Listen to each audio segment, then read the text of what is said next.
Our group was asked to discuss the Transtheoretical Model. So we'll start by talking about the model itself. Even if you haven't heard of the Transtheoretical Model, abbreviated as TTM, you may have heard of some of its principles. Part of the TTM is the stages of change, lending it also to be known as the stages of change model. However, this is just one part of the Transtheoretical Model. This model describes the 6 stages of change and how people move through them using 10 principles, called processes of change. The model also discusses pros and cons of changing, self-efficacy, and temptations.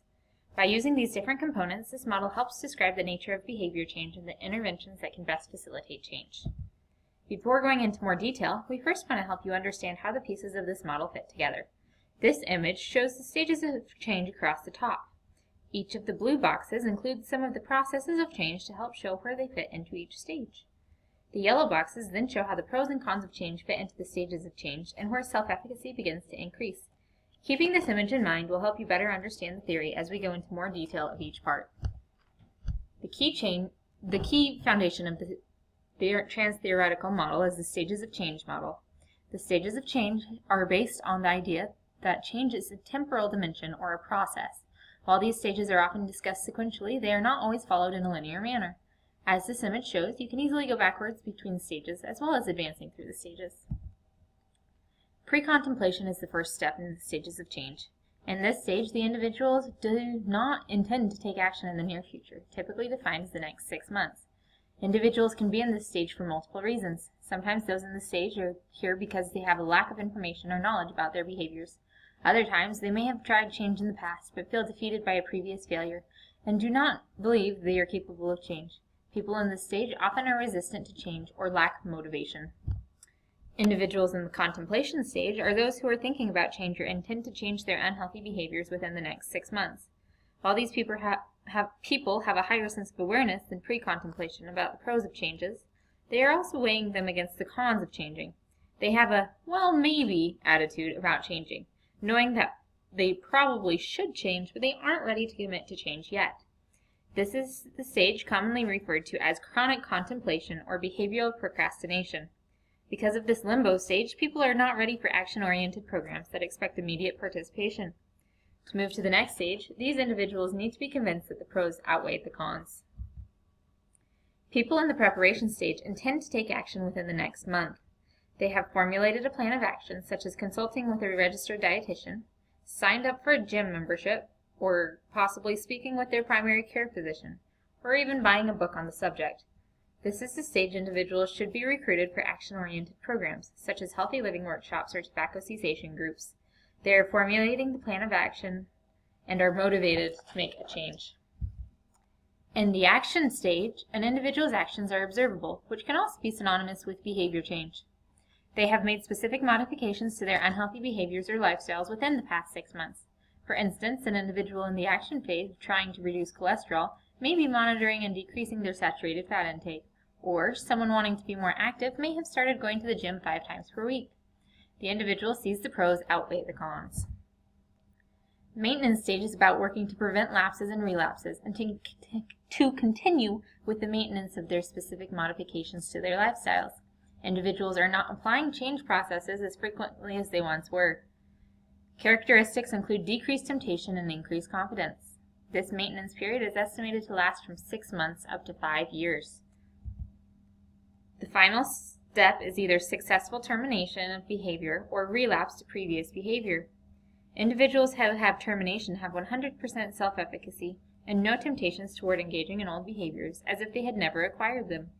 New behaviors have now become automatic. They reach the goal of lifetime or permanent maintenance. A relapse occurs when an individual falls back into the old habit. It may not be as severe as previous, but can require them to move through the stages of change once again to overcome it, such as is seen with many people who lose weight. The processes of change are the activities people use to progress through the stages of change. The processes of change provide a guideline for intervention programs, as the person moving from stage to stage must apply these processes. There are 10 processes supported by current research. They are conscious raising, environmental reevaluation, dramatic relief, social liberation, self-reevaluation, self-liberation, helping relationships, counter-conditioning, reinforcement management, and stimulus control. 4 of the processes of change have been identified during the change from pre-contemplation to contemplation. Consciousness raising is the process that involves increased awareness about the cause, consequences, and solutions for a single problematic behavior. Feedback, confrontations, interpretations, and media campaigns are some examples.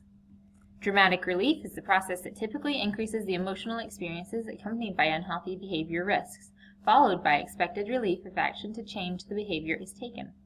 Examples of techniques to promote dramatic relief include role-playing, grieving, health risk feedback, and personal statements.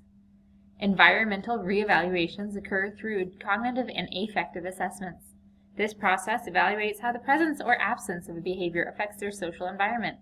The realization of a negative impact on an unhealthy behavior on others or a positive impact of a healthy behavior on others becomes evident. Social liberation is the realization that social norms are changing to support healthy behavior change. Advocacy and empowerment procedures and policies are types of social opportunities to increase the promotion of healthy lifestyles. Examples include smoke-free zones and healthier lunch options for school-aged children. Self-reevaluation is the process that combines both cognitive and affective assessments of a person's self-image, either with an unhealthy behavior or without it. The person begins to realize behavior change as a component of their self-identity. Techniques such as healthy role models and clarifications of values can be used. Self-liberation incorporates the belief and commitment, as well as recommitment to change one's behavior. An example of self-liberation is New Year's resolutions. 4 processes of change fit well with the maintenance stage. Counter-conditioning includes finding ways to substitute healthy behaviors for unhealthy behaviors. Examples would include exercising rather than smoking, or meditation instead of alcohol. Stimulus control removes unhealthy environmental cues and instead encourages healthy alternatives. Avoidance and support groups are good examples. Reinforcement management, also known as contingency management, is a process that increases the reward for positive behavior change and a decreased reward for unhealthy behavior choices.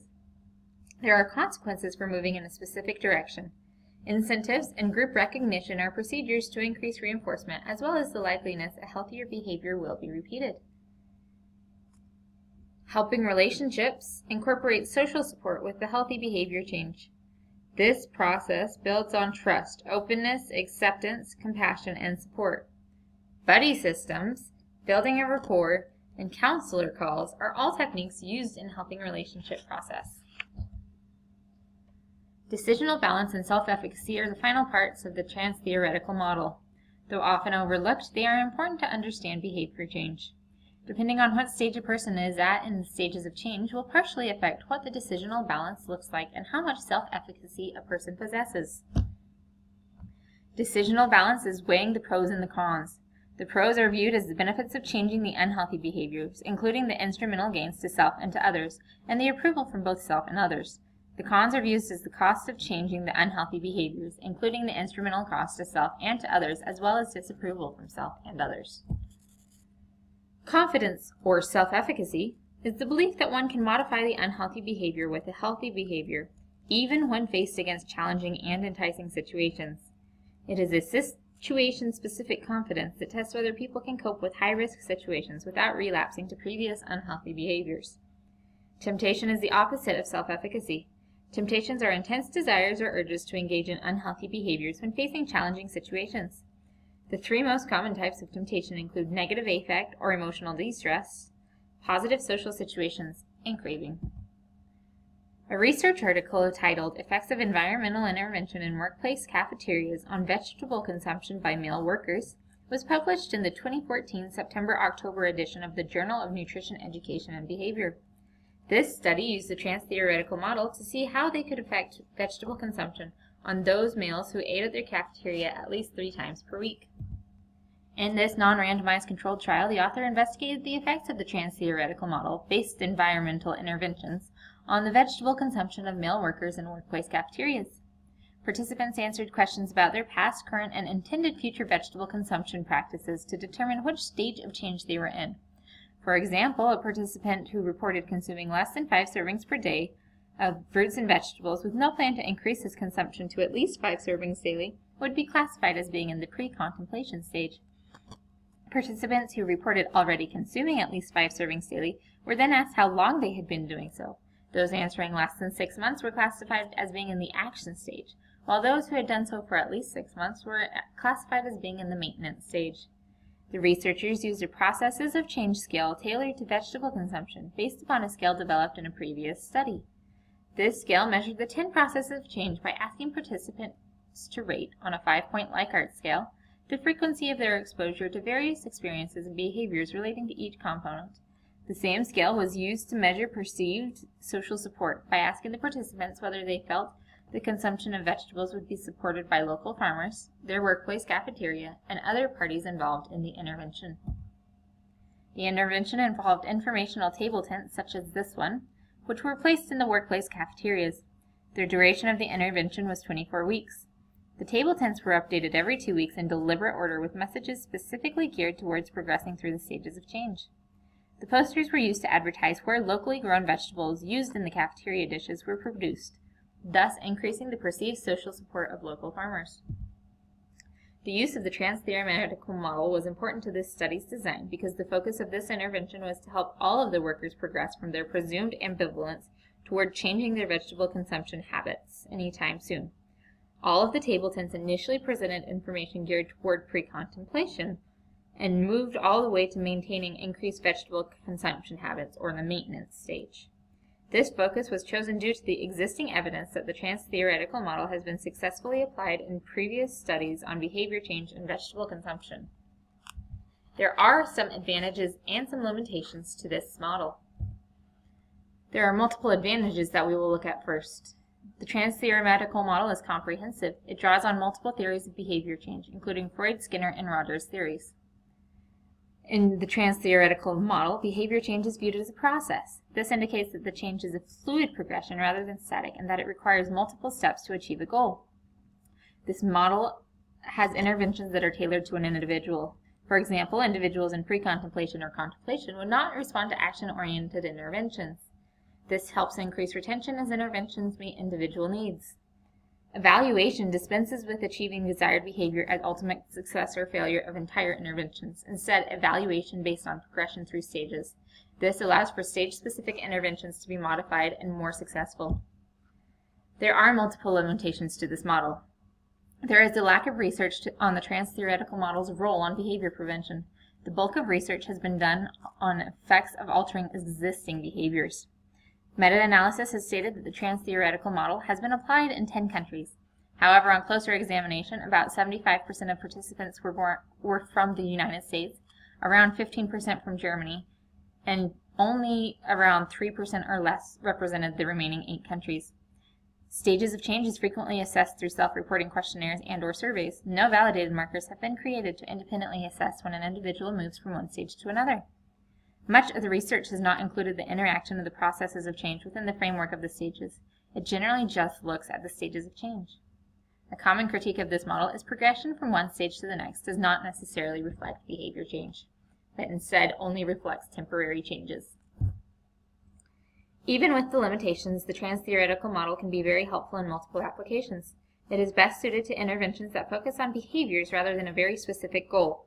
For instance, it is better at increasing fiber intake rather than achieving an intake of 25 grams of fiber per day. A well-planned Transtheoretical Model intervention would include a variety of material and information that is developed to provide rationale for behavior changes across all stages, as well as appropriately addresses the processes of change. There are multiple examples of how to use the stages of change and the processes of change to help change behavior. This table helps to give some examples for how processes of change can be used to alter dietary behaviors. One example is you could use dramatic relief to help them explain how they have feelings for certain foods and help those feelings motivate dietary fat reduction. The Transtheoretical Model is a good model to help better understand how to help people when making changes. While it has its limitations, it is a good reminder that not every 2 people are ready for the same intervention and can help to recognize differences in individuals and help professionals know how to better help them. While there are many references on this model, here are a list of some of the ones we used, as well as the reference for the article that we cited.